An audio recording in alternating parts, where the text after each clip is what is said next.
Rating. Rating. Times change, people don't. Gabby Petito was a thoroughly 21st century girl, exploring the US in her camper van and posting her adventures online. Irrepressibly excited and in love with life, the 22-year-old was sharing the trip in the summer of 2021 with her fiancé, Brian Laundrie, a morose, controlling bully.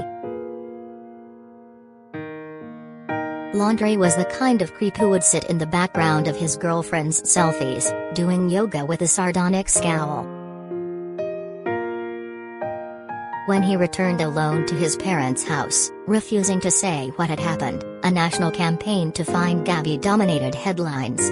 Gabby Petito, the murder that gripped the world, C5, was a respectful and moving account of a heartbreaking case. Underneath its modern trappings, this was an age-old story of a woman's violent death. Jealous and obsessive men have for centuries killed the kind of girls that everybody loves. It's the story of Shakespeare's Othello, and some of England's oldest folk songs, too. But new technology makes this tragedy seem different and shocking. Videos gave us insights into the fractured relationship between the couple, and not only the ones Gabby filmed herself. In a small town in Utah, a day or two before Gabby sent her last text message to her mother, a member of the public phoned the police to report an assault. Laundrie was seen slapping and intimidating his girlfriend. Police body cam footage, after officers pulled the van over, show Gabby sobbing and talking about Brian's violence. She constantly blames herself. He has convinced her that she is to blame for provoking his anger. When that video was released, at the height of the search for the missing girl, it ignited an explosion of internet crime busting. Podcasters, Facebookers and amateur detectives competed to solve the case. And that is what really makes this story different.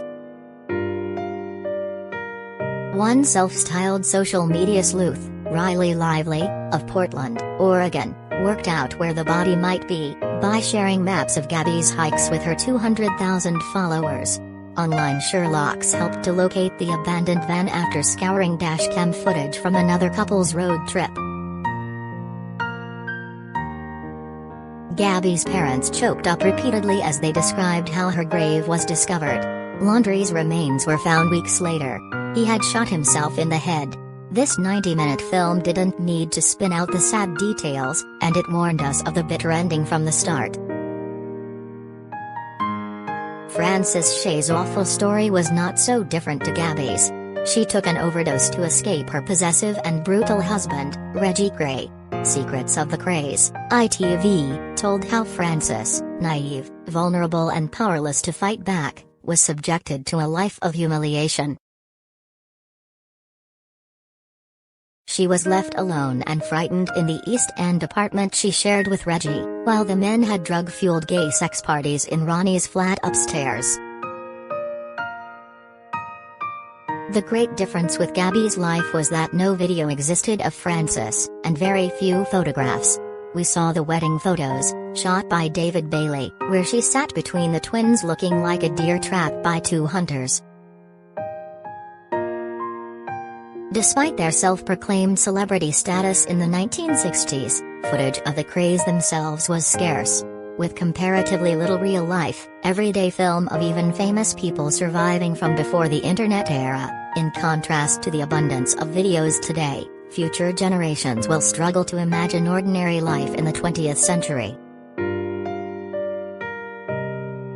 It's as though history is only just beginning.